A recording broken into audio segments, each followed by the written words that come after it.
back then I was acting cool, cuz. What's up, how gangster are you, cuz? I don't fuck with you, cuz you disrespecting me. I don't fuck with you, cuz you disrespecting me. I go hard, cuz. Take off my flag, asking how gangster I was. I go hard, cuz.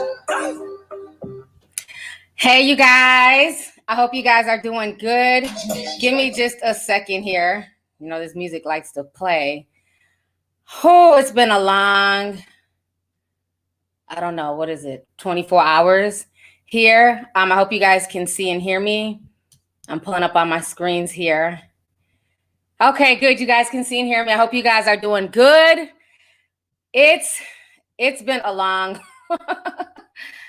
I don't even know where to start. It's been crazy. If you guys have been following my Instagram and everything, I've been trying to keep abreast and keep you guys in the loop. Instagram, again, has been silencing me, so I can't go live. They were pulling down my videos that I was taking out in Brooklyn Center. So I ended up just telling y'all my secret, page that I've had for like a year. I have a backup page. So I had everybody just go join the backup page. So it's been crazy. Hey, you guys, I'm glad y'all are here. So a lot of people have been hitting me up just because I am in the Twin Cities, and it has been nuts. The last live stream I did, I told you guys, the city is crazy right now.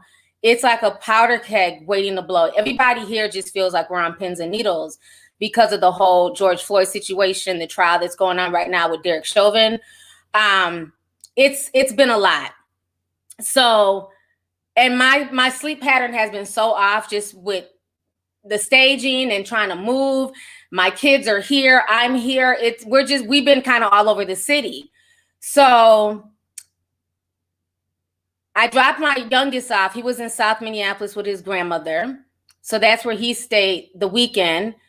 Their dad lives in Brooklyn Center. So he came and got him and took him to go get his haircut Saturday. So he was in Brooklyn Center Saturday. I was taking a nap Sunday. I just finally crashed. I went to sleep. And my brother was texting me. I was sleeping. He caught my phone and he was like, get up. He's like, there's been another killing in Brooklyn Center. So, of course, that scares me because we got family in Brooklyn Center, cousins, all that stuff on their dad's side. And so I get up, I'm watching Georgia's live stream, and I'm seeing like just all this protesting that a young man was shot. And we really didn't know what was going on at the time. It wasn't a lot of details. Then we saw the mother come out and speak, and they were saying that he got pulled over because of an air freshener, and then he just got shot. So as I'm getting phone calls, I'm talking to people in the city, people's live streams are getting cut off. Facebook is censoring people. They're not able to upload. So it's getting nuts. I'm packing because we're trying to leave. Like we're already leaving. That was the plan. So I'm packing my suitcase, getting ready to, get ready to leave. And my homegirl calls me, and I'm getting a bunch of text messages coming through, and they're like, they've started looting. And I was telling my brother that earlier, like, it's about to go down tonight. They're going to start fucking shit up. I said, the city's already on pins and needles. We have another police shooting. Wait till it gets dark. And sure enough, they went to the Brooklyn Center shopping mall, and they tow stuff up. And shout out to my ride or die, my homegirl Alina, because whenever she calls me and I'm like, let's go see what's going down, it's like she's down. And we went straight over to Brooklyn Center just to see, what was up. And they were out there running amok. Y'all saw the video that I was posting on Instagram. I had to post the rest of the video on my other page. But they were running amok, breaking into the Foot Locker, the T-Mobile store. Target got raided, rioted. Walmart. I mean, and that's the part that's just so frustrating because, again, you have agents of chaos in every situation. The looting is people taking advantage of a situation. Y'all aren't looting on behalf of this 20-year-old man. Y'all are looting just to go get some free shit. Like, let's keep that real.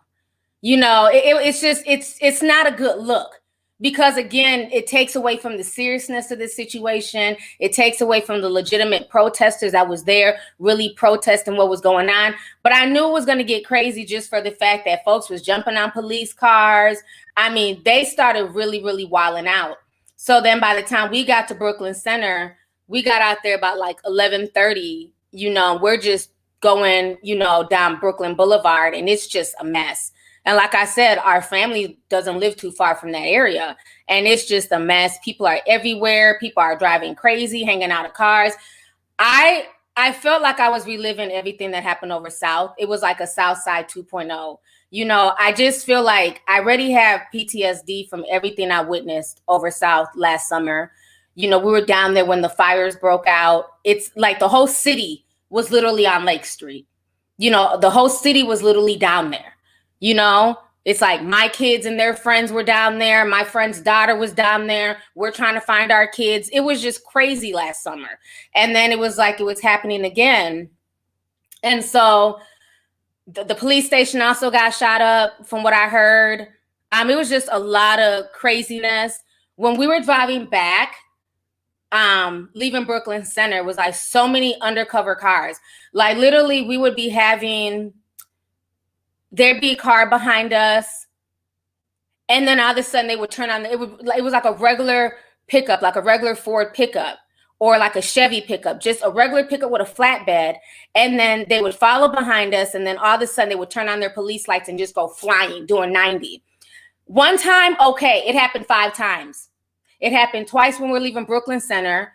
It happened once we got to Brooklyn Park. It happened by the time we got to Shoreview. And then we got on 36 going past the east side. It happened again. I'm like, what the hell is going on? Then we saw tanks. The National Guard has been here. They've been trying to keep it hush-hush, but the National Guard had been here. When we were leaving, we saw the National Guard and some of their armored tanks like parked at the high school, at the Brooklyn Center High School. So they are like really preparing. You know, there's something amiss right now in the city, and it just really hurts, like everything that's going on. So for y'all who are not up to speed, let me go ahead and play you guys the news clip. Like I said, some of the video that I caught yesterday is on my other Instagram page. So let me go ahead and play y'all the clip real quick of just some of the stuff that went down with the police, with the Daunte situation. So give me just a second. But yeah, they've deployed the National Guard. We're on curfew. My son just called me. They sent an alert to everybody's phone.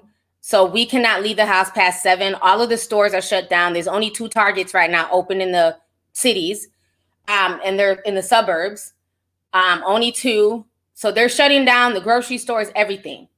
So once again, we're back under martial law. So it's crazy, everything that's been going on like the past 24 hours. So let me go ahead and show y'all this really quick. Give me just a second. We begin this morning with the developing situation in the Minneapolis suburb of Brooklyn Center, Minnesota. Overnight protests erupted in the area after an officer-involved shooting. Police shot a young black man who then died. City officials say they are mobilizing the Minnesota National Guard at the request of local authorities. The shooting happened during a traffic stop Sunday afternoon, a few miles outside of Minneapolis. This comes against the backdrop of the trial of ex-officer Derek Chauvin, which is now entering week 3. Chauvin is accused of killing George Floyd last year, a death that also sparked protests. Let's get right to NBC News correspondent Shaquille Brewster in Minneapolis. So, Shaq, let's start with that officer-involved shooting in Brooklyn Center. What do we know about what happened, and how are the community and the police there responding? Well, Joe, good morning. Police say they were effecting a traffic stop yesterday at around 2 p.m. They say that when they approached the driver, they realized the driver had an outstanding warrant and he tried to get back in the car at some point. And that's when they say one of the officers involved fired his weapon, hitting the driver of that vehicle. Demonstrators on scene, the family says the name of that person is 20-year-old. His name is Daunte Wright. You saw immediate backlash, immediate protest at the scene last night, and some reports of looting and demonstrations last night. According to one report, about 20 businesses got looted last night. You saw the mayor and the governor respond overnight. Look at this tweet from the governor. He says that he's monitoring the situation in Brooklyn Center, which, as I mentioned, is just about 15 minutes from where I'm standing right now outside of the courthouse. The governor says that he's monitoring the situation, his wife and he are praying for Daunte Wright's family as the state mourns another life of a Black man taken by law enforcement. We also know the Bureau of Criminal Apprehension is also involved in this investigation. Another tense situation as, of course, the trial of Derek Chauvin is underway. And you mentioned we know Daunte Wright's name because his family spoke out near the scene yesterday. What are they saying about what happened? Well, his mom was distraught.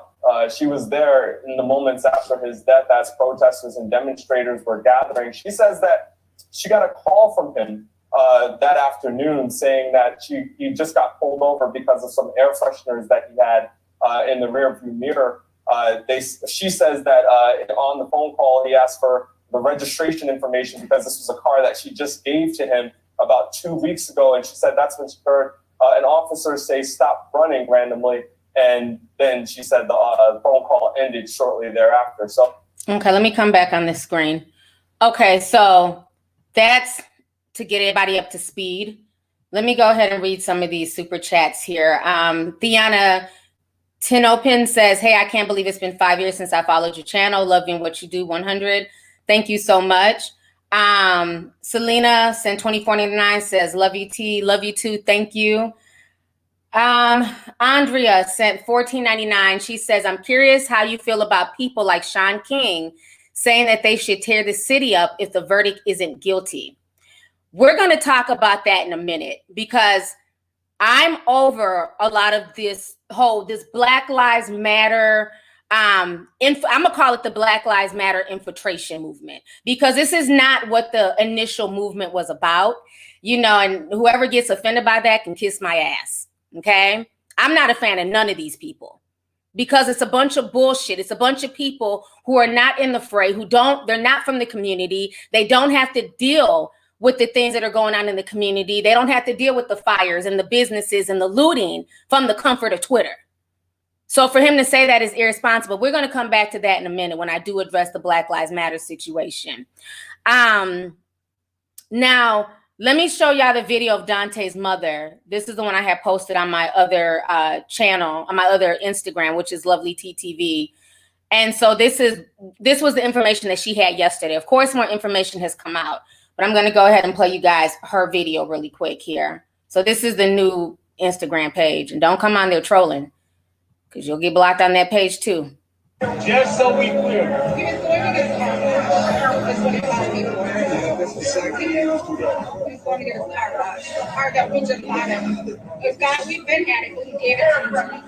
May I ask how old he is? 20 years old. Solidarity check. Thank you. We appreciate you. Okay. So y'all heard what his mother said. This is Daunte right here. He was a teen father. His baby was he's going to be 2 in July. So I'm also hearing that possibly the baby was in the car. I'm not sure, but I know they said the girlfriend was in the car. So this is really taking a toll on a lot of people, like just mentally, because again, we had to deal with everything with George Floyd last summer.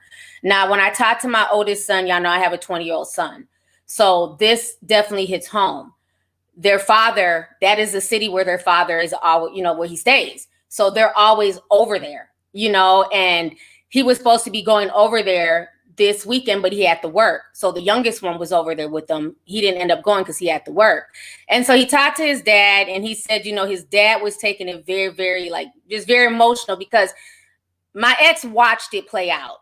It literally happened. Like he could see it from where he stays. So he said that he saw the car, he saw Daunte being pulled over, he saw the police, and he ran in the house to go get something. And he said by the time he came back out, he seen the white car just flying and he saw the accident. So this was in front of a lot of people. It was just really crazy. It was in broad daylight and that's a pretty busy area.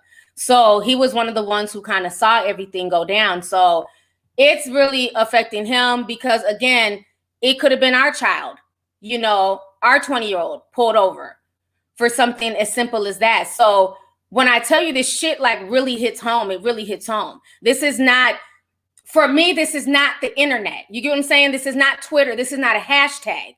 Like, this is really our fucking life, you know? So it's frustrating. And so more information has come out. The video has come out showing what all happened. And I have a lot of mixed reactions to the video. And I'm going to be very honest when I talk about what I witnessed in this video.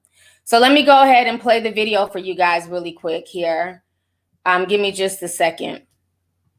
This was just released today about, hell, I took a nap. So probably like at 2 o'clock is when I posted it.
Can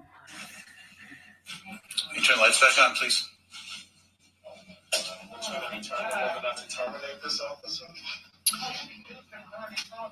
As you can hear, the officer, while struggling with Mr. Wright, shouts, "Taser, taser," several times. That is part of the officer's training prior to deploying a taser, which is a less lethal device. That is done to make her partners aware, as well as the subject, that a taser deployment will be imminent.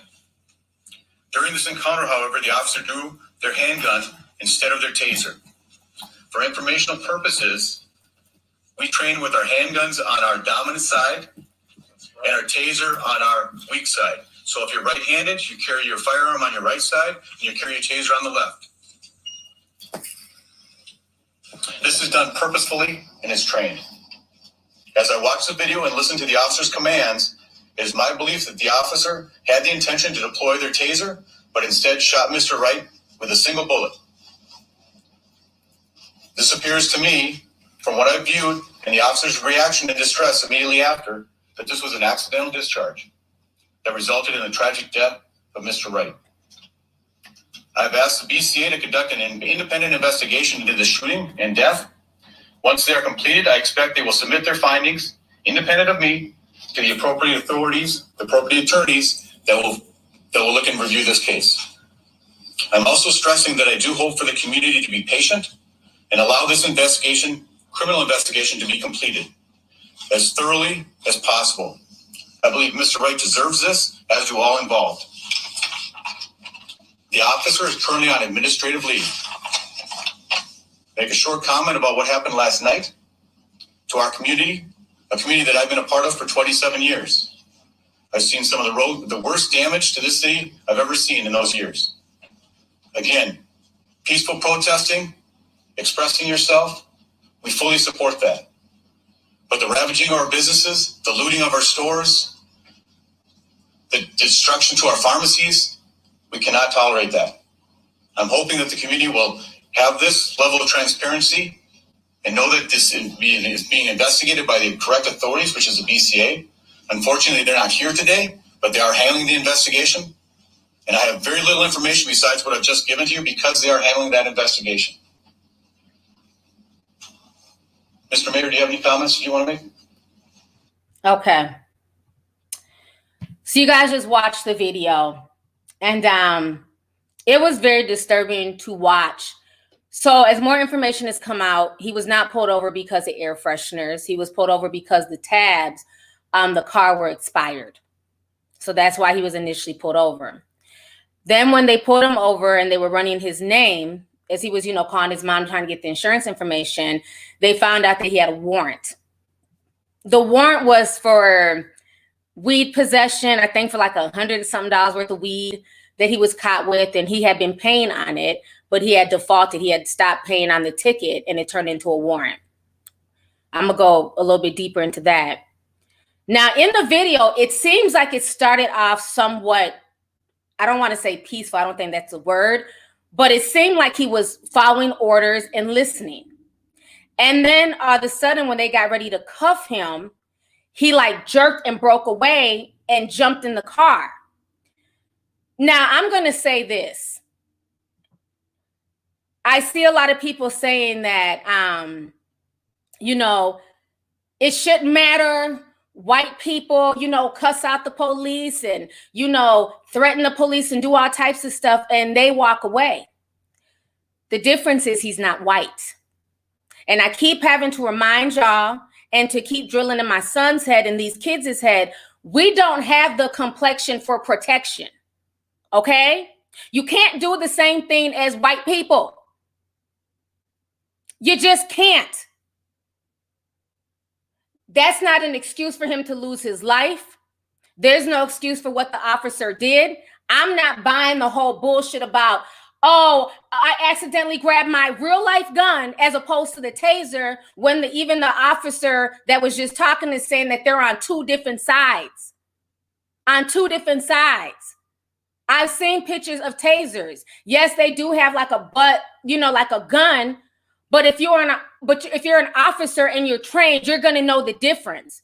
Why is it that when it comes to when young black men get pulled over, they're more comfortable reaching for the gun as opposed to the taser? Because I wonder if she would have had that same reaction, was he a white teen? Because she would have seen herself in that teen. That teen could have been her child. But because she doesn't see herself in this young, in this young man, she was quick to grab the gun on the other side. So I'm not buying that, because think about it. If I'm a nurse and I'm dispensing medicine, I work in a hospital, and I dispense the wrong medication and you happen to die and it's my fault, that's medical neglect. I can be fired and jailed for that. So it's no different in this situation. But what I will say is that we need to talk to our kids and reiterate and understand, you cannot buck up. You cannot try and run from the police. You just can't do it. Granted, maybe in a perfect world, you might be able to, run off and slide off and, do a high speed police chase and all that stuff. Or maybe they're just not in the mood and they're going to pull out a gun and shoot you. These are honest conversations that we have to have. Because had he just allowed them to arrest him, okay, so now you're downtown at the Hennepin County Jail over the weekend. So what? You're here Monday morning with your child.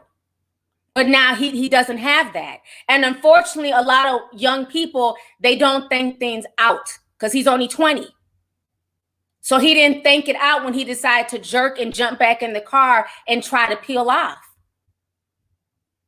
If she would have just hit him with the taser, we wouldn't even be in this situation. So the bulk of the fault is her for grabbing the wrong instrument and firing it.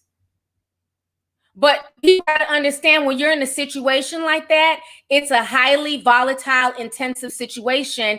And he helped to escalate it, unfortunately, by making those quick moves, jumping in the car, which I just don't understand. He didn't have a warrant out for murder.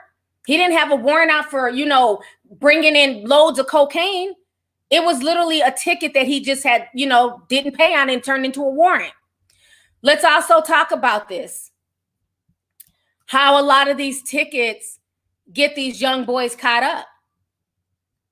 Don't let these tickets go.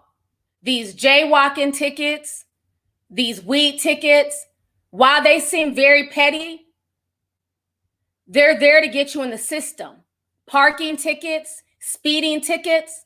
When you get those tickets, try your hardest to pay them off and get you out the system, because the second you default, it turns into a warrant. And then you have a snowball effect like this situation.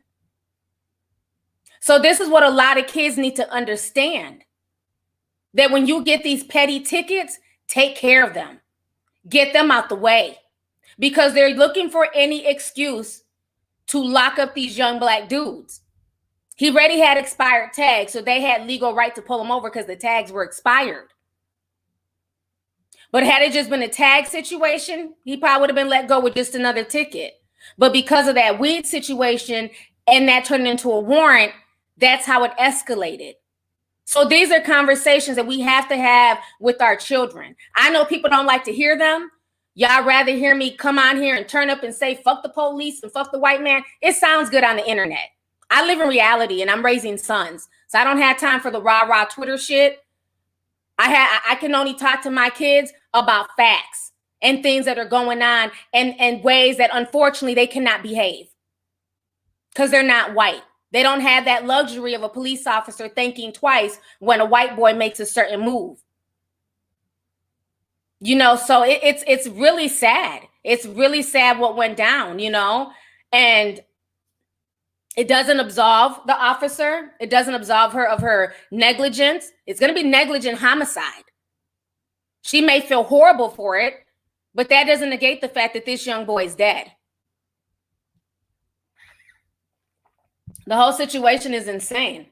And it's almost like, why not be even more extra careful just because you know how volatile it is right now up here? They got barricades on top of barricades. They had the first round of barricades around downtown and different, you know, courthouses and different sacred buildings. Then a week ago, they put a second round. So I got to ask myself, when they're adding all this extra barricade and the National Guard has been here low key for weeks, are we going to get a guilty verdict? Who knows? But then you have mofos like Sean King and Tamika and my son and all these Black Lives Matter people hyping stuff up. If we don't get a verdict, burn the city down. If we don't get what we want, do this and do that. But not understand that there's real people in this city that are really scared right now. The city is suffering PTSD. I hope the court system does the right thing and locks up Derek Chauvin. But in the event they don't, no, don't burn down our city.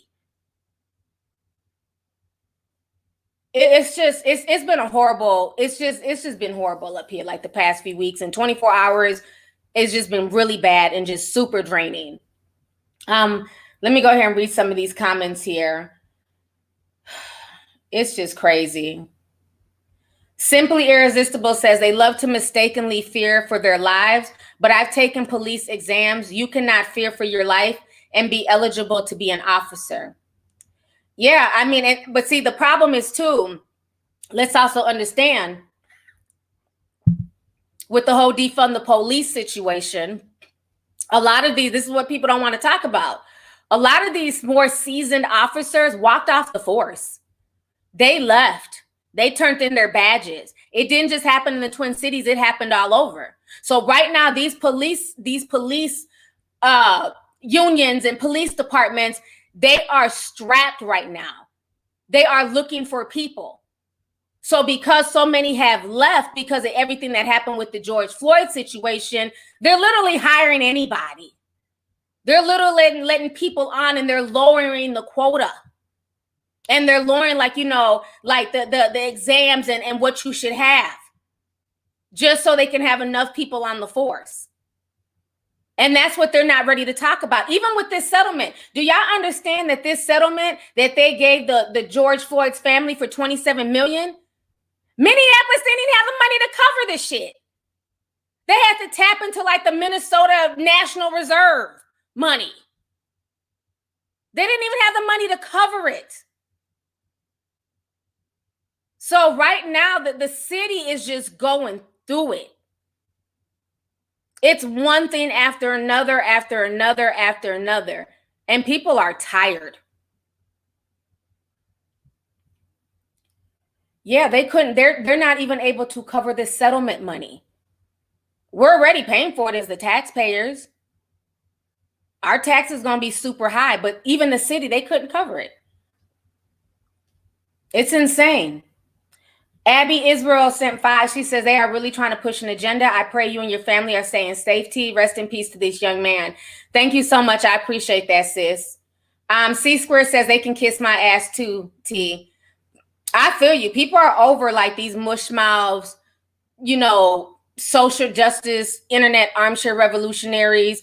People are over it. You know, they're making all this money, but the families who are losing their loved ones, they're not seeing any of it.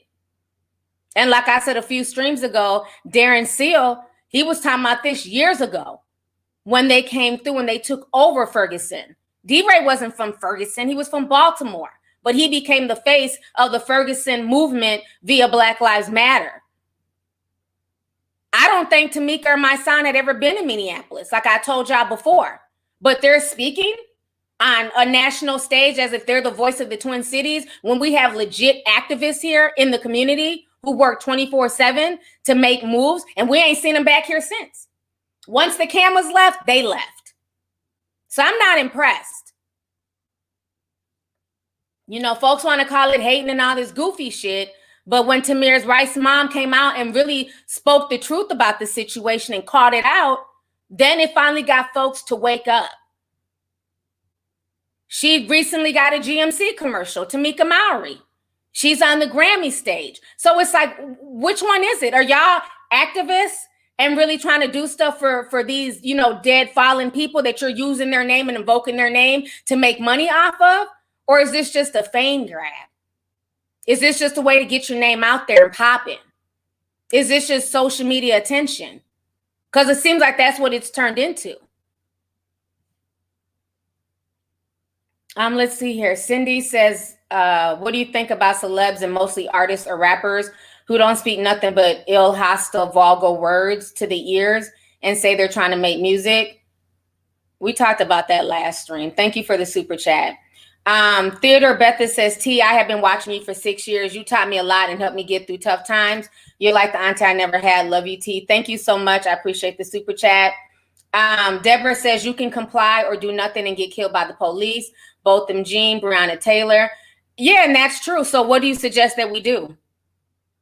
Yeah, you can comply and still die, but I think the chances are more heightened when you buck away from the police and jump in your car.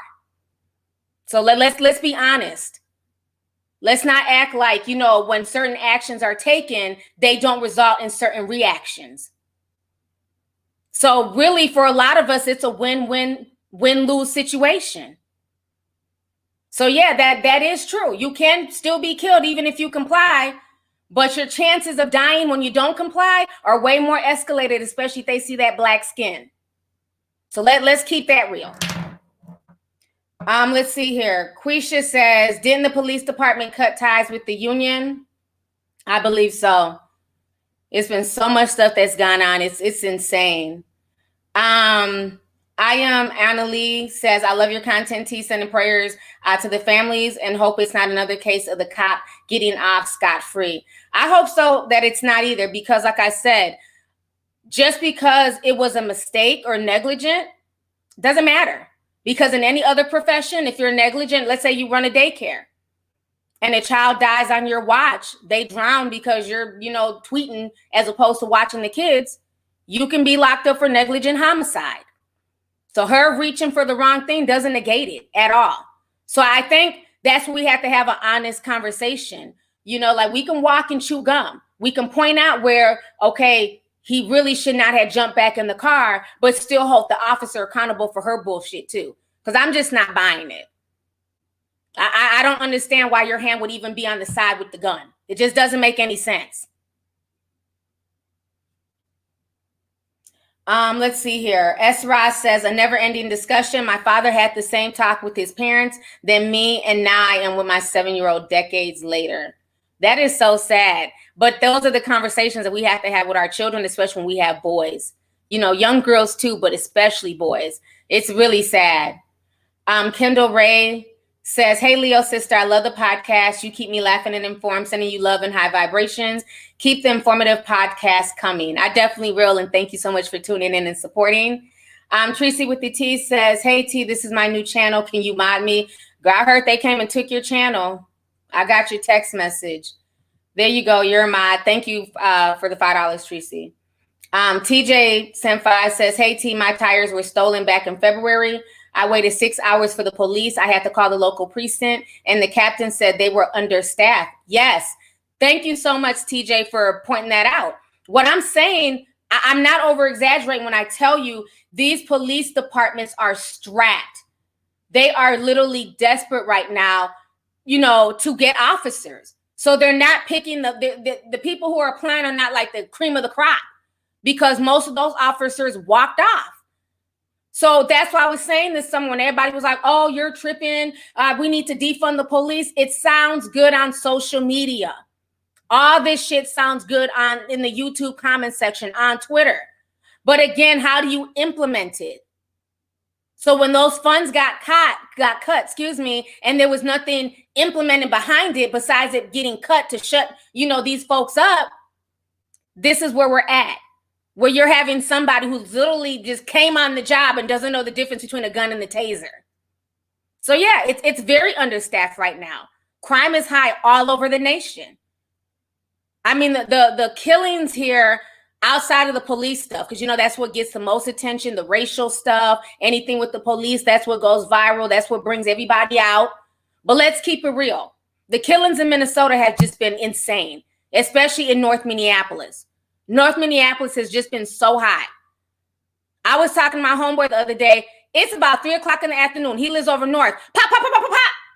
I'm like, damn, they shooting at 3 in the afternoon. He's like, yeah, I'm about to get in the house. That's how bad it's getting. They're shooting during the daytime. And you think the police came out there? No, because there's so many shootings now. They don't even come unless somebody gets hit and there's a dead body. It's gotten that bad. So they are definitely understaffed. That's why yesterday when I was watching them loot, nothing was being done. There was a bunch of police cars. They were trying to guard like the bank. They were picking different spots to try and guard, but they knew that they were going to hit that Brooklyn Center Square. They already knew that. They were in the liquor store. They were fucking shit up yesterday. But then when we rolled by a few other shopping centers, they had police already there trying to barricade it. Like, folks was trying to go and do that shit at Sunray. Police was up there. So they weren't letting nobody go to Sunray, and that's on the east side. They weren't letting people go up there and go loot anything. So they had certain sections of the city, as soon as they knew it was getting crazy, they already had police there. So it's been a mess. It's been a mess up here. You know, and like I said, people want to tell you about you. Like, we live here. Like, you can't tell us what the fuck is going on in our city. You can't come and be the voice. You can't speak from Twitter and say, if this doesn't happen, you need to burn it down. Like, shut the fuck up, Talcum X. Don't put that seed out there. These folks are already wilding and looking for an excuse to shoot and kill and just act a fool. How about putting out the energy that I hope he gets the verdict? That's where the energy needs to be, not that if we don't get the verdict, burn the city down. A lot of these folks are agents of chaos. That's why I'm just not down with all these weird activists. They come in, they get their fame and glory, then they bounce. Just like I told y'all during the summer, they sat there in front of Derek Chauvin's house in Oakdale, in a residential area, creating a bunch of noise and chaos, sitting on people's lawns, doing all this hooping and hollering. And I'm like, why are y'all in Oakdale? Y'all really think that man is in the house? Are y'all that slow? Just looking for attention, just trying to look like they're doing something on social media. Then it came out 2 days later, he been bounced, he in Florida. But y'all in the residential area just causing chaos. I don't take none of it seriously. There are real activists here in the city, and they're really trying to make a change. There are real people here who are hurt and upset by what happened. But unfortunately, because of the ones who are just opportunists and want to loot and riot and do all that goofy shit, it makes the ones who are legitimately out there protesting, they put them in the same batch as the rioters and the looters, when that's not the case. You had people out there getting hit with tear gas, getting hit, you know, with rubber bullets. I mean, it got really, really lit right before, like when it started getting like dark. They was really coming at folks with tear gas and everything else. And I think because the police came in so militarized. That's really what you need to be screaming. Demilitarize the fucking police instead of defund the police. They came in super militarized, throwing gas, bombs and all that shit into the crowd. And I believe that is what agitated the crowd. I'm not saying all the protesters went to loot, but I believe that was a catalyst, the way the police came in. And then after that, they ran, to go loot the center. So it's been a straight up mess. We got 10,000 people watching. Shout out to y'all. Please hit the like button. Y'all forgot to hit the like button on the last stream. So if you watched the previous stream, make sure you hit the like button on that stream too. It's free. Let's see here. Lorena Thomas says, T, you're pretty and I love your unbiased raw commentary. Stay safe. I'm glad I've never donated to BLM. Thank you so much, sis. I really appreciate it. Thank you for coming through. Baby Doll says, greeting from Houston, Texas. I've been watching you since the lady with 20 plus children. I agree with you 100%. Crime has skyrocketed since they defunded the police. Love you, T. Thank you. But when I was saying this, I was all types of coons and shut up, you bed wench, and you don't know they need to defund. Again, you can scream to take money from a department, but you have nothing tangible to replace it. Crime has gone up everywhere. Atlanta is a shit show. How many times have I done streams on everything that's going on in Atlanta? Texas, look at all we talked about the rappers and the celebrities who got shot and all that stuff in Texas. We never even talked about the regular people. I remember when I went to go find more information on the young man Mo3 who got killed on the freeway. It was a bunch of murders that happened that same weekend. It was insane in Texas. So yes, I believe, honestly, to keep it real with y'all can call me a crazy tin hat conspiracy person. That's fine. I wear it proudly. I believe all of this is an agenda. All of this is a plan. They're highlighting these stories to play on people's emotions, to do foolish things like defunding the police with no implementation. They knew once they did that, crime would go up. And as crime is going up, folks are looting, folks are acting a fool. They're using this now to implement martial law. Right now, I can't leave the house. It's 8 o'clock. We're under curfew like I'm a teenager. Everything is shut down. We've already had to deal with the nonsense of C-19 and dealing with those lockdowns. But I believe a lot of this stuff is being done on purpose to constantly create, anxiety and stress in people. Because nobody feels safe. I feel like this is an agenda. As soon as it's the police and a Black person, it goes national. It goes viral. I wish all killings went as viral as these, to be honest with you. But again, it doesn't profit the media to just talk about regular killings of regular people. It doesn't sell papers when you say, 2 teenagers got into a dispute and one put out a gun and killed another teenager. That's just another dead body. But when you add the police to the mix, now we have a story. It's been so many young people here who have lost their lives, so many funerals had. But it's always the select stories that go viral.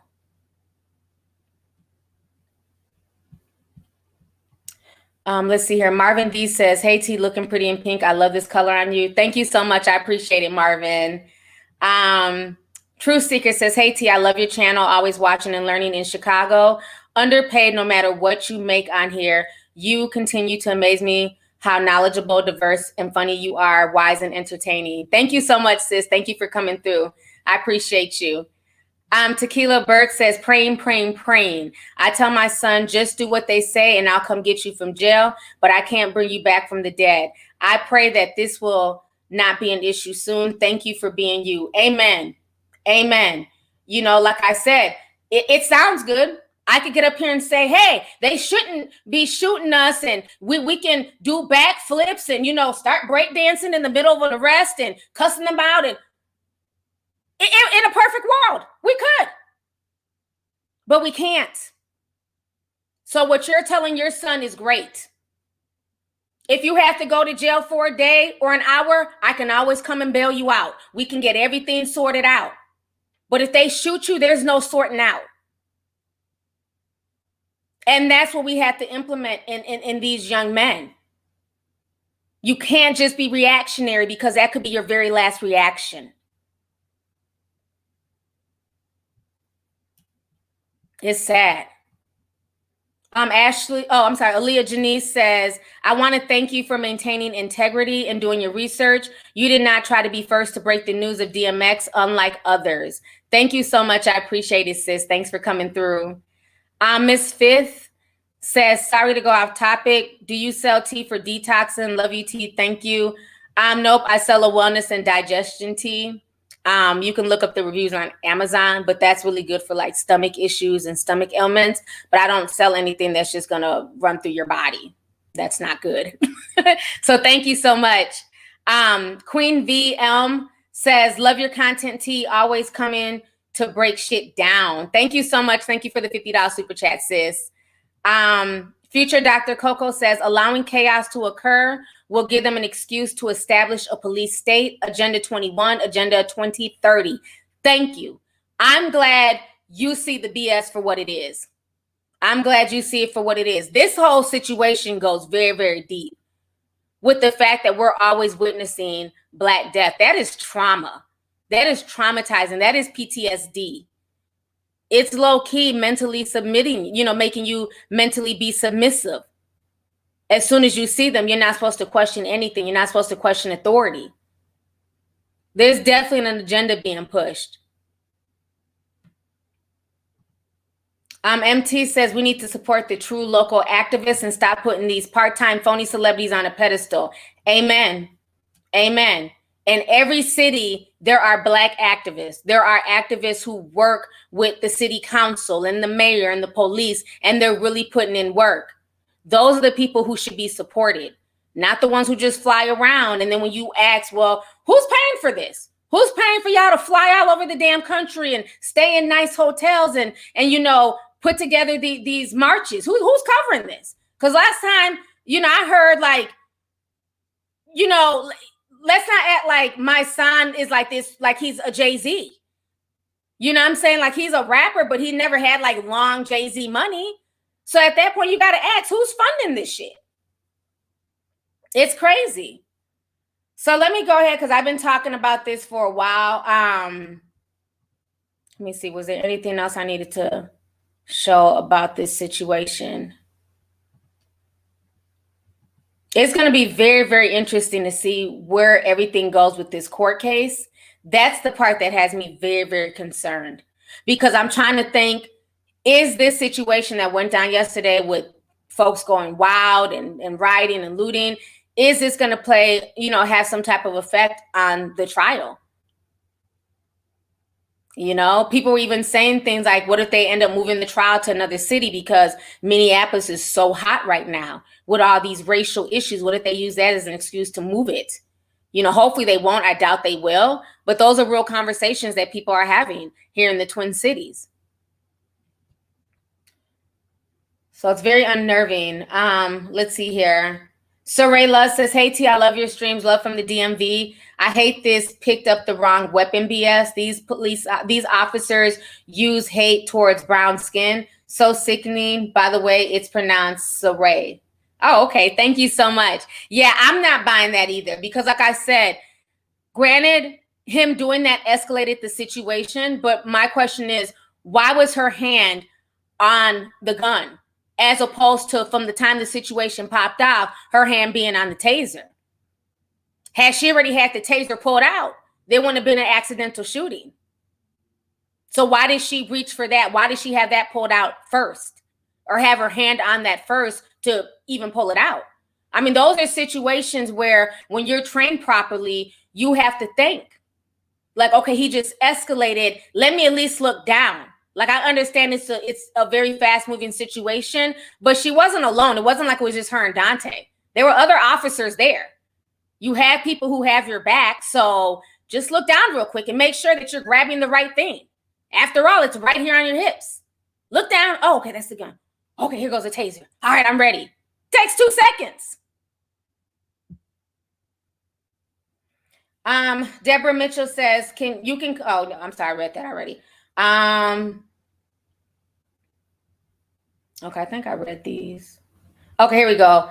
Respoken by Deborah Denise, sent $55. She says, in my hometown, after Mike Brown and the city burnt, the celebrities were gone. The only thing that came from the protesting was they passed the Stand Your Ground and elected Senator John Helway. If BLM when will do better for us? Yeah, and that was a lot of the stuff that Darren Seals was saying, because he was one of the community activists in Ferguson that really had boots on the ground. He had a good relationship with Mike Brown's father. And it's like, once the CNN and the news crew and the Fox News, once they all left, that's what he was complaining about. These people didn't come back and like help clean and help, really reinvest in the community. They got their fame and their money and they bounced. And they've been doing this now, for years at this point. And I think people are finally waking up and people are tired of it and they're seeing through the nonsense. Let's see here. Alexis Flower says, aren't tasers neon yellow? How can you mistake it for a black gun? They're not fully neon yellow, but they do have yellow on there. So again, she wasn't looking. She really just put her hand where she wanted to have her hand and shot. Because had she actually looked at what she was doing, she would have saw that yellow and realized, oh my God, that's not a taser, that's a gun. But she wasn't. Adrenaline rushing and, just being so hyped to, be involved in something and not thinking and actually processing.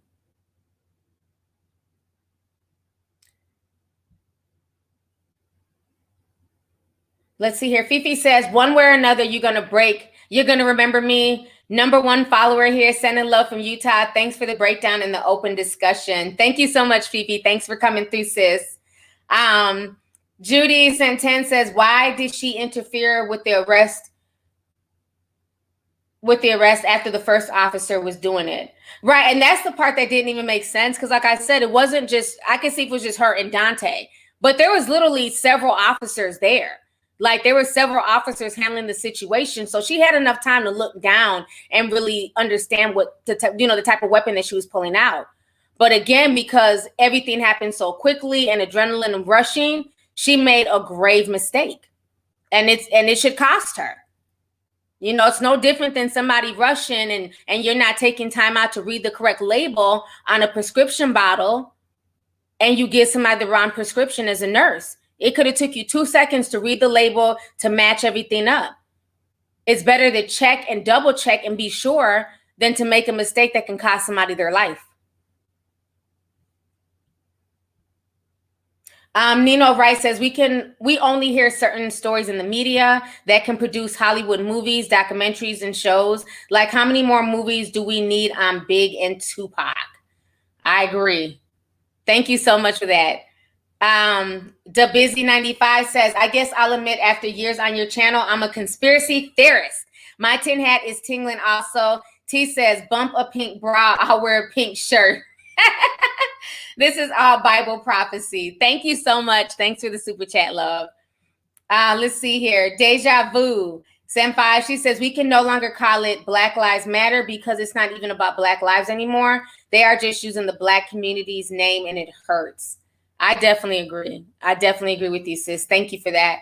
Monica Bermudez says, I tell my boys, if you get caught up with the police department, ask for a lawyer and call me. Don't say anything incriminating yourself. It's sad that we have to teach our kids, but it's a reality. Exactly. It really is. It's a real conversation that you have to have with your children on what they need to do when situations arise with the cops, and that's just the truth of the matter.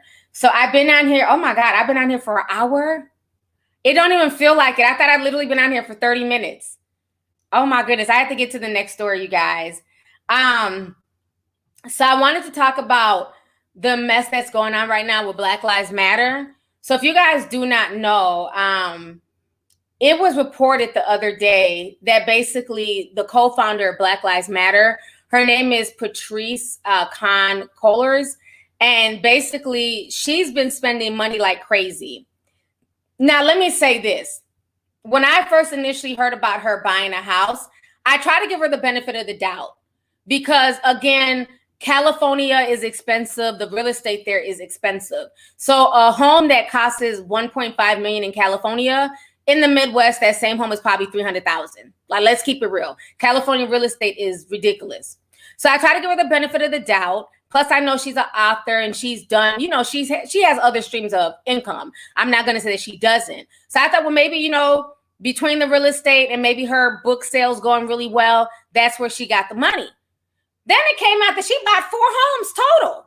So at that point, I'm like, okay, sis, I tried, but no, I can't co-sign the fuckery. So I don't know about y'all, but I don't know who has money just lying around where they can buy 4 homes. Now, let's look at these homes. These are not dilapidated homes. Oh, these are nice ass homes. Because I thought, okay, well, maybe she bought some trap houses or something. Absolutely damn not. She bought some nice ass property. So sis definitely has some explaining to do. So let me go ahead and play y'all this video, and I'm going to show you guys the houses that she bought. Well, actually, let me just show y'all the houses right here. Let me show y'all the houses. So this is house number 1. It's a custom ranch. So that means she custom built this in Georgia. Beautiful home. That's her girlfriend here. This is her second home. This one is in California. And it's worth $800,000. It's a cute, you know, little California home. Here goes the third home. This is in South Los Angeles for $590,000. Cute little home. And then this is the big shebang here. This is on Oceanside Acres. This is the mansion that it's like a mini mansion that she bought. So again, I don't see how I can't co-sign that. That's millions of dollars worth of property. So at this point, you ain't sold that many books, sis. You ain't been on that many tours, sis, to afford not 1 but 4 luxury homes. So something's not clean in the buttermilk. So like I said, when it first came out that she bought the mini mansion, I said, okay, well, you know, maybe her book sold. Let me give her the benefit of the doubt, because I never want to hate on, you know, how a Black person is getting their money or how they're eating, because you don't know what people do. People have multiple streams of income. So I was trying to give folks the benefit of the doubt. But when it came out that she had 4 in total and you bought them within a short amount of time, it's not like she bought a home 3 years ago, 5 years ago. She bought these recently. So now they're being investigated because, again, remember, it was just leaked that they made $90 million. That is why Mike Brown's father was going off, because he's like, I'm flying myself with my own money to these protests to, you know, to represent my son's legacy. Nobody's covering his hotel fee. Nobody's covering his plane ticket fee. And then they find out that, you know, Black Lives Matter made $90 million. Well, why are you not covering the fees when y'all are asking the parents to come and speak and stand next to y'all for these photo opportunities? The least you could do is pay them, pay their plane tickets and their hotel stay. The parents were coming out of pocket. Meanwhile, she's buying 4 homes. It's a mess. So now, you know, Fox News, honey, they're having a field day with this story. So let me go ahead and show y'all what Fox News had to say. You know, they couldn't wait to jump on this story, honey. Give me just a second here. I'm just going to play a bit. One of the leaders of the Black Lives Matter organization, who calls herself a trained Marxist, is now being called fraud after property records showed Patrisse Cullors shelled out millions of dollars on 4 luxury homes. One of them in Los Angeles' exclusive 88% white Topanga Canyon. This, as the Associated Press reports, Black Lives Matter took in some $90 million in donations last year. Now remember, this is the organization. The movement with people in the streets, they're not getting rained down on by cash. Now other people in the organization want an investigation into the group's finances. The head of the New York chapter of BLM org also wants a close look at Cullors' personal finances, saying a self-professed socialist should ask how much of their own money is going to charitable causes. Oh, this is interesting. Pete Hegson. Okay, let me go ahead and come back on the screen, because you know, honey, you know, when Fox News, when they bring out the panel of 5, they're ready to go in. So they drug them. They drug them, but you know, people are going to ask questions because it just doesn't make sense. So let me go ahead and read some more of these messages. Mary Nellum says a gun is much heavier than a taser. That part.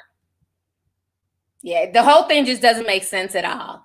Ashley Foreman says, keep speaking the truth and never let them silence you. You have a voice that's meant to be heard. Praying for your protection and continued growth. Bless you, Auntie. Thank you so much, and I appreciate it. The censorship on social media is sickening. It's sickening. They were literally cutting people's streams, their live streams on Facebook. I had to upload my video on Instagram 2 and 3 times.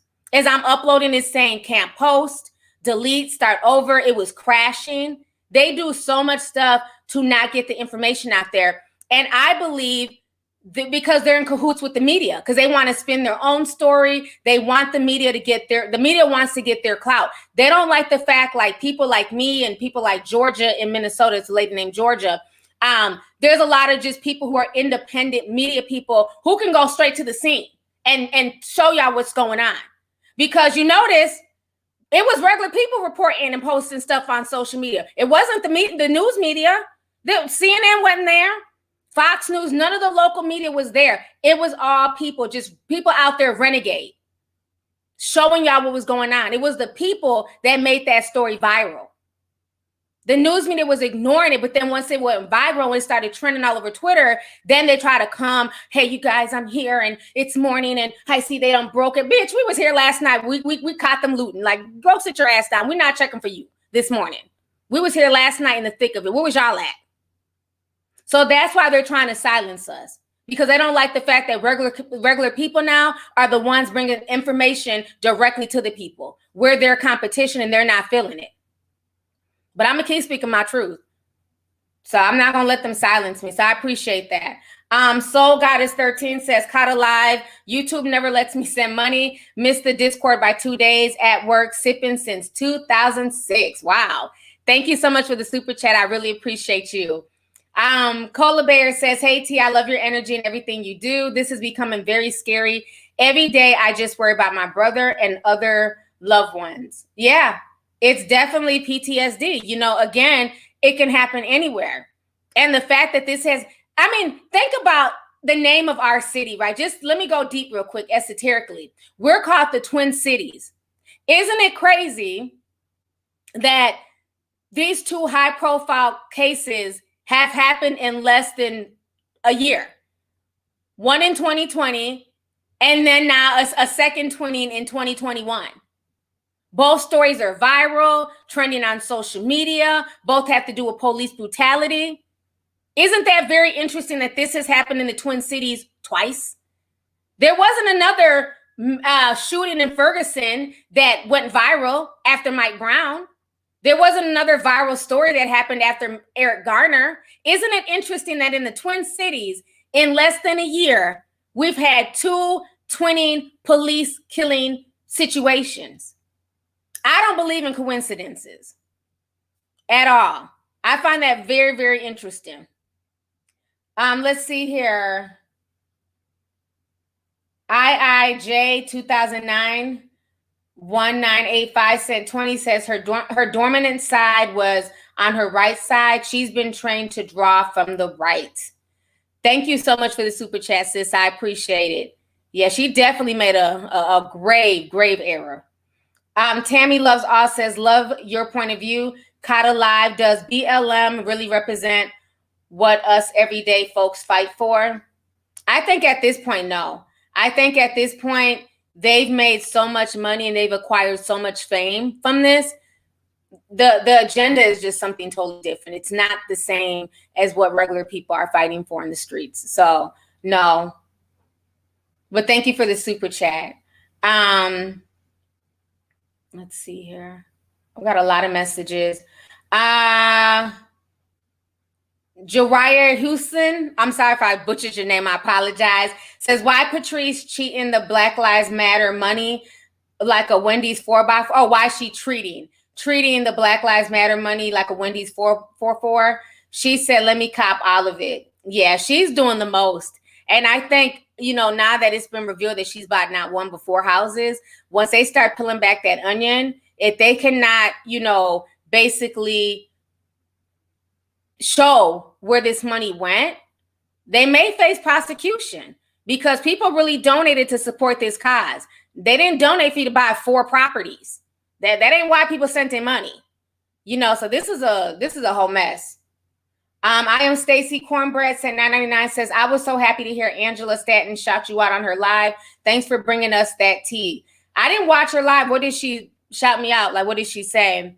I don't agree with everything she says, but sometimes she does hit on some real points, and I just think it's a lot going on right now in this world, especially like with the police and, the constant push of, these different narratives.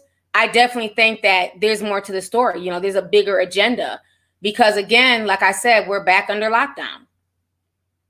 Let's see here. Medalia Williams says BLM should be called Black Lives for Profit. They are no better than the media and the politicians that see us as a number. Wow. Thank you so much for that, sis. I appreciate you. Jay Fair 97 says, much blessings, lovely lady, per excellence. Thank you so much. Thanks for coming through. Luna Galaxy says, sending you love, YouTube again, but I caught this one. Yeah, YouTube not sending out notifications. I'm not shocked, but I'm glad you still made your way here. I appreciate you coming through. I think we got 12,000 people watching right now. So shout out to all of y'all who are here supporting the channel. I really appreciate it. Alex Wells says, I'm waiting for a lie to come out to say she was planning to house the homeless. Yeah, them houses look way too nice. They don't look like, come on, homeless, just come on in here. They don't look like shelter type, situations. If she wanted to help the homeless or the less fortunate, she could have got, apartment buildings and gave, each person like their own little studio apartment or 1-bedroom apartment. So it's just insane, the stuff that's coming out about that organization. Boss Trizzy said, I never got my notifications, but I was checking for you and got this live. Love you and keep doing you. Thank you so much. And thank you for the super chat. I appreciate you coming through. Therapy Queen sent $100. Thank you, Therapy Queen. Thanks for coming through. She says, once again, time again, praying for you, T, in your city. Please be safe. Thank you. We definitely will. Thank you so much. Savannah Dahl says she funded Black Lives Matter for years with her own income.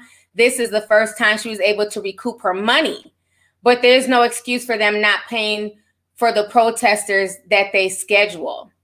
Okay, so she's saying that she funded it from her own income, but I'm confused because didn't George Soros initially send them the initial money to get started?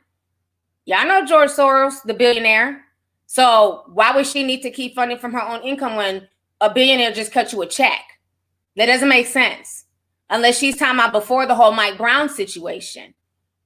Because once the Mike Brown situation really popped off, and people really started, trending BLM and Black Lives Matter, that's when they got that donation from him.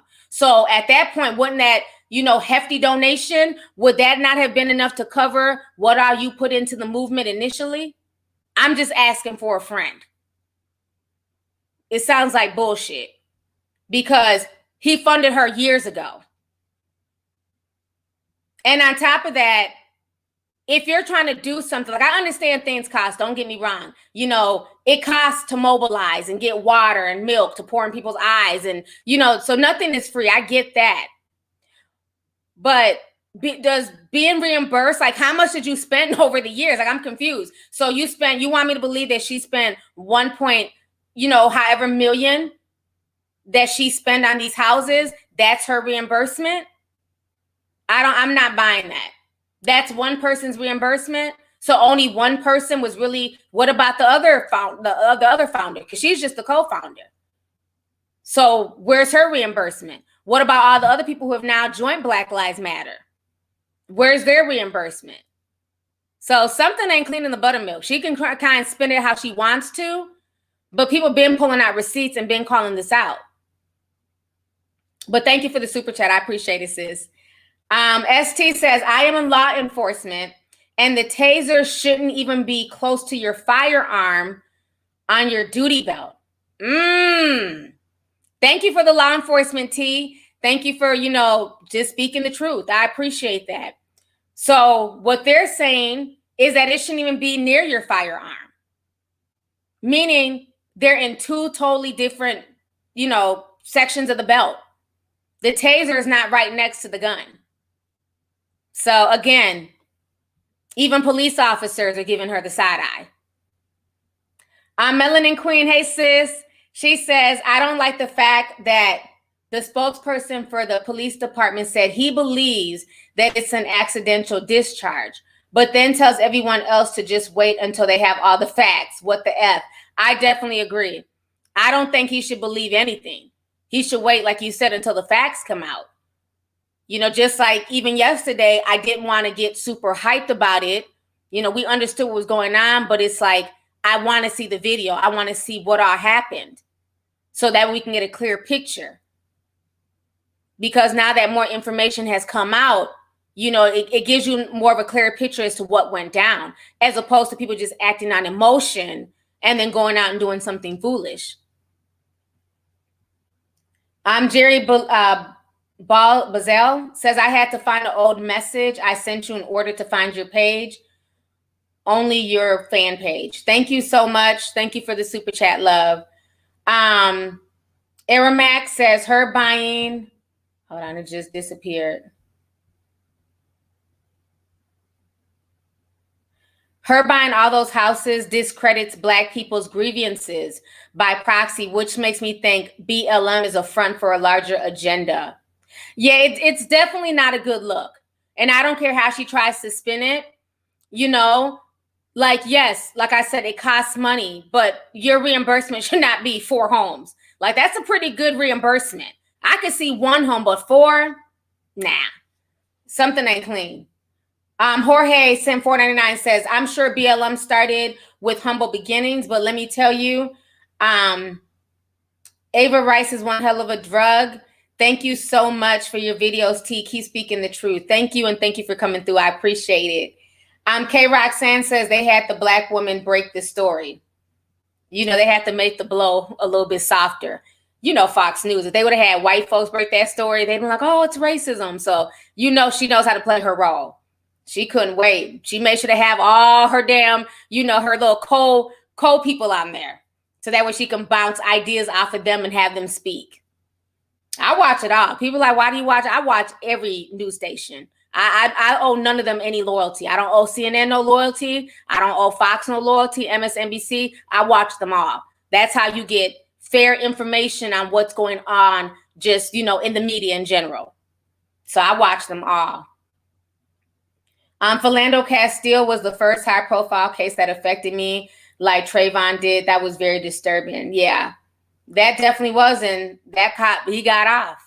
He got off.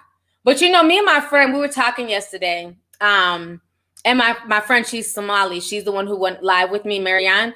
We were talking yesterday about how it's so funny that when the white Australian woman was killed by the Somalian officer, Officer Noor, that trial literally, like, you blinked, it was over, 1.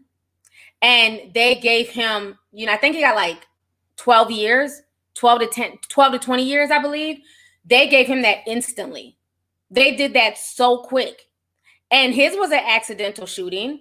He didn't mean to shoot her, not negating it, but it's very interesting that when the races are reversed, quick prosecution, police thrown in jail.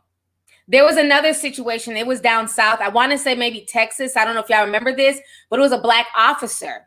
The white father went on a police chase, had his child in the back seat, didn't care about the child being in the car, took the police on a high-speed chase. There ends up being a shooting. The Black officer ends up killing, I think they end up killing the child, I believe. They sentenced him and locked him up instantly. But it seems like when the race is different, it just takes, it just is either a settlement or there's no prosecution. Because it can be done. Don't get it twisted. It was in Louisiana. Okay, thank you. I knew it was down south, but it can be done because it was done here with the Somalian cop who killed the Australian lady.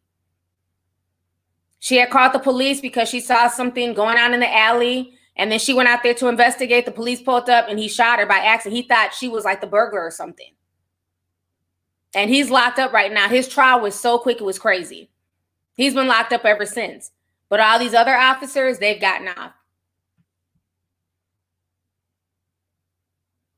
Angel Star says, I expect the same treat you give a white person. I would never walk this earth if I'm different and I need to be submitted. Yeah, you can expect whatever you want to expect, sis. It sounds good, but what does that mean if that's not what they're willing to give you?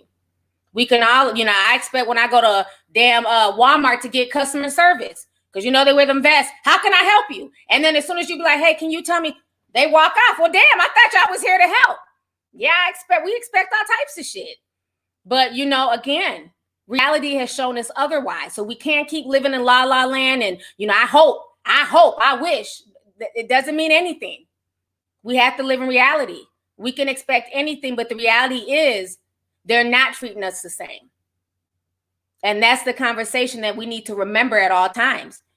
That in certain situations, you're not going to be treated fairly. I don't care if it's you getting pulled over by the cops, if it's you trying to take out a loan, that's just what it is. So I expect a lot of shit, but sometimes it don't pan out that way, unfortunately. But thank you for the super chat, love. I'm just misunderstood. I like the way you spell that. Says the killings are ritual, sis. It's to harvest our energy and bring in chaos. I've been making videos about this for a while. Don't fall for it. Protect y'all's energy. Yeah, I definitely think it's very ritualistic, especially, I'm not going to say necessarily with this one, but I told you guys last year when I watched how Derek Chauvin had his knee on George Floyd's neck, and you could see the life starting to leave his body. That was a transfer of energy. It's like he was so entranced, he physically could not move. Even as that man who did MMA, and I forget his name, he was on trial, talking about the situation. Even if as he's telling him, get off of him, you can clearly see that he can't breathe. You're getting a sick joy off of this. You're enjoying keeping your foot on, keeping your knee on his neck. Look at him, he's not moving. It's like he was stuck in some type of demonic trance. To me, that was very esoterical. It was like a transfer of energy. And then to have that blasted globally, and then to be shocked that, the world went crazy. Because remember, when that energy left the Twin Cities, because we're in the middle of America, so that energy went this way and that twin energy went that way. It went east and west coast. And then it just spread globally. So I definitely believe it was very, very esoterical. Let's see here. Pure Light Word says, our community needs your sensible perspective. Thanks for what you do. I love being a part of the Discord. Thank you so much. And I'm glad that you're a part of the Discord. It's been a lot of just really good conversation. And I was happy that whatever I wasn't able to post on Instagram because they were bugging, I was able to post it on Discord with no issues. So, that's the blessing of the Discord.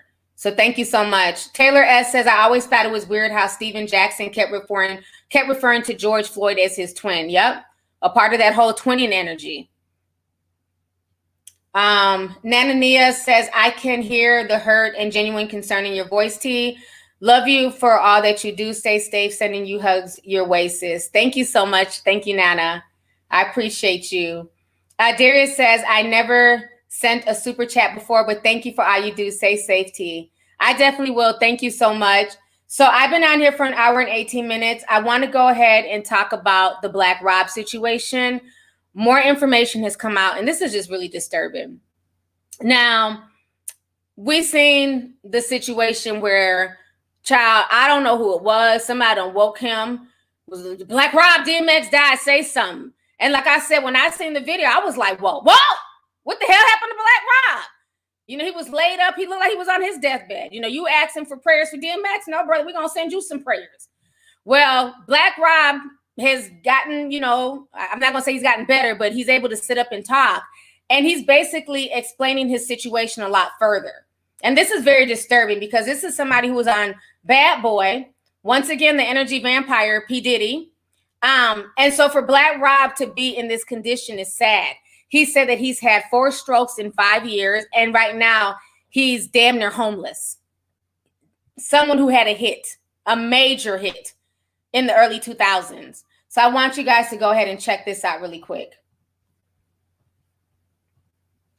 Yo, hold up.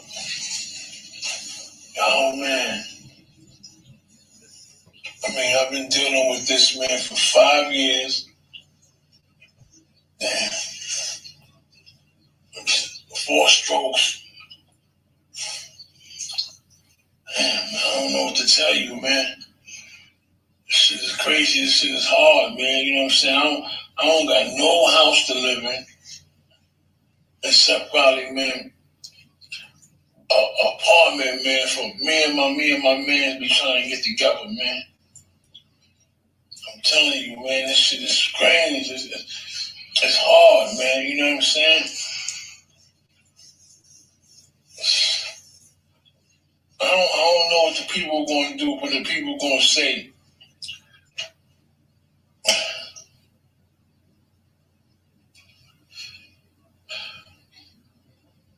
But man, I need some rest, man. Really, man, I need some rest, man. My side is killing me.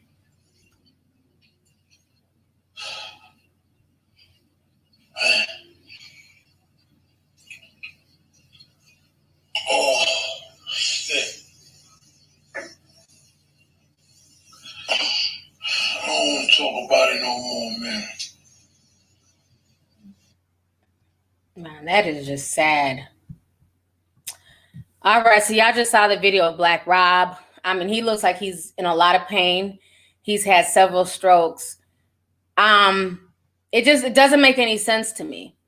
You know, hopefully Diddy will see the video and do the right thing. But then again, you know, he didn't do the right thing with Craig Mack when Craig Mack was out here telling his woe was me stories.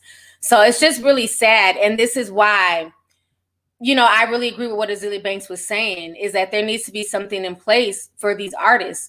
Like, there's no reason that, I don't know how old Black Rob is. I'm assuming maybe he's closer to 50 or in his 50s. There's no reason that he's not, you know, in a comfortable situation. You know, so this is just proof that the industry will really just chew you up and then spit you out when they're done with it. And everything that glitters is not gold. And a lot of those contracts they were just so wrong. They were just very wrong. They were very predatory. And that's what they did. And that's why I always tell a lot of these young kids who want to be in the industry, independence is the way to go. Because even if you don't ever make it to a certain level of stardom, like to be as big as like a Jay-Z or a Beyonce, at least what you have is yours. At least you have something to fall back on. You know, so it's really sad. It's really sad what's happened to him. And I'm not going to say that he looks better. You know, he's sitting up and he's talking. But that hospital bed video that they posted, I'm sorry, that was very, very exploitive. You know, I thought they were really exploiting him when they did that. Like, they should have just let him rest. Like, that was not the time to be waking him up out his sleep. Talking about DMX.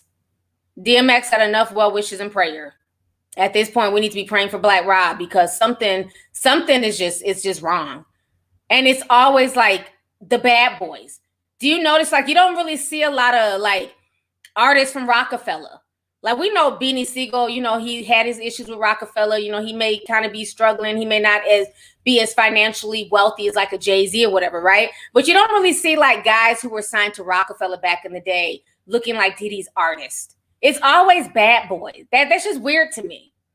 There was a lot of labels back in the day, but his artists just seem to be the worst off. Meanwhile, Diddy's out here looking all young and vivacious and, you know, dancing and two-stepping and putting on dance marathons. It's a shame. Let's see here. El Curry says she's claiming that the homes are for those in need and the salary she is advised to take. Again, why do you need $1 million homes to help those in need? And then why get them all around the same time? Why not start with one and make sure this is successful first? Like, that's just, you know, that's how you know that this is like, she has money just flowing in. When you can make major purchases like that, she doesn't know if this business venture is going to work or if it's going to tank. And then this is during the whole C-19 situation. So things are really shaky right now. The only people who are making investments like that are big businesses, like we talked about in the last stream. that people are no longer competing with other families for single family homes. You're competing against corporate entities. That's what it sounds like to me. She's talking about she's trying to help the homeless. Yeah, she can say that now that she's been caught. But what she's probably going to do is rent them out and make a pretty penny, just like these major corporations. Let's keep it real. That's been in the news for the past week now. Folks with money and major corporations buying multiple homes, not living in them, and then turning around and renting them for double the price, because right now housing is needed. So I believe that's what she was trying to do. So she can spin it how she wants to, but I see through the nonsense. All of a sudden now it's for the homeless and the less fortunate. Well, yeah, now that people are calling you out. But the fact that she even has the cash flow from Black Lives Matter to be able to purchase 4 homes tells you a lot. Black Lives Matter is moving like a business entity and not an entity for the people. That same money, why didn't she use it and go build a community center for Tamir Rice? That same money, why didn't they use it to go rebuild the Wendy's that, the folks burnt down who was the young man that got killed in the Wendy's parking lot? It's been so many deaths. I'm like mixing up I'm forgetting the names. It's just been so many. Like, why not take it and go build something in these communities that were hit? So I'm just not buying it. I'm not buying it at all. Let's see here. So I'm gonna be out here just a little bit longer, then I'm gonna get ready to go. Rashard Brooks, that's his name. Rashard Brooks. It just like hit me. Rashard Brooks, that's his name. Like I said, it's been so many names. It's crazy at this point. BL Sherelle, what's up, sis? She says, Lovelyti dropping in to show some love. Gonna catch the playback, but we definitely gotta bust it up in the DM. Stay safe, queen. Definitely. Thanks for coming through, sis. Grace sent $4.99, says, hey, T, love you. You're the auntie I wish I had. I will watch the playback later. I'm getting ready for Ramadan. Wish you a blessed month. That's what's up. Happy Ramadan. I know it started, and it's very interesting. A lot of people in the Somali community were saying, too, that it's interesting that killing, took place at the very beginning of Ramadan. So it's a lot. It's a lot of stuff that's going on right now. All we can do is just pray and just stay very, very vigilant and be very, very careful out here. Let's see here. Quirky Circle says, man, I started following you last year. You be bringing it. You seriously deserve an award for the reporting that you've done, praying for Minnesota. Thank you so much. I appreciate it. Let's see. Jerami says, thank you for your level-headed perspective on things. I need to catch a live. Thank you for coming through. I appreciate you. J-Joy 3420 says, hey, T, been watching you for the longest. I appreciate what you do. You should check the show on Amazon Prime. Okay. So the name is The Show. Okay, definitely. Thank you so much, sis. Crystal says, it's been a while, T. What are your thoughts on artists re-recording their masters? Wonder if bad boy artists can do what Taylor Swift just did. I don't see there's anything wrong with it, especially if it's, a hit song and they're not able to get the royalties off of it. People will buy Taylor Swift's music when she records it just because they're Swifties and they're big fans and they want to show her support. And I mean, she's a huge megastar, but for somebody who had a one hit, are people going to rush to go rebuy the remake? Can he really remake Whoa? He doesn't even sound the same. You know what I'm saying? So I don't even think he even has like the energy to even go into the studio and remake it. So I don't see anything wrong with it, but in Black Rob's situation, I just don't think would be possible for him. I just think Diddy just needs to do the right thing and give these folks their royalties and their masters and whatever else. He's made so much money. He can afford to give them back their masters. I mean, the fact that he is holding Mace's masters until Mace is 50, I mean, that's crazy. That is crazy. So it says a lot. Candy Bishop says, Black men don't realize their position globally. They think individualism is what's up. You rise and you fall as a group. I definitely agree with that. I definitely agree. So I've been on here an hour and 20 minutes, well, 30 minutes, excuse me. So I want to thank you guys so much for coming through. Sorry if I missed your super chat, but thank you guys for just coming and just, allow me to vent and discuss and just, really talk truth about what's going on. Like, we just all have to be careful out here, be vigilant, and just understand that you can't go into situations thinking, oh, well, white people can do it. White folks can do all types of shit. Your black ass can, unfortunately. That's just the reality of things. And I think we need to remember that, because like the one mother said, I'd rather go bail my son out of jail. I can't bring you back from the dead. So on that note, be safe and be careful. I'm about to get ready to, fly up out of here.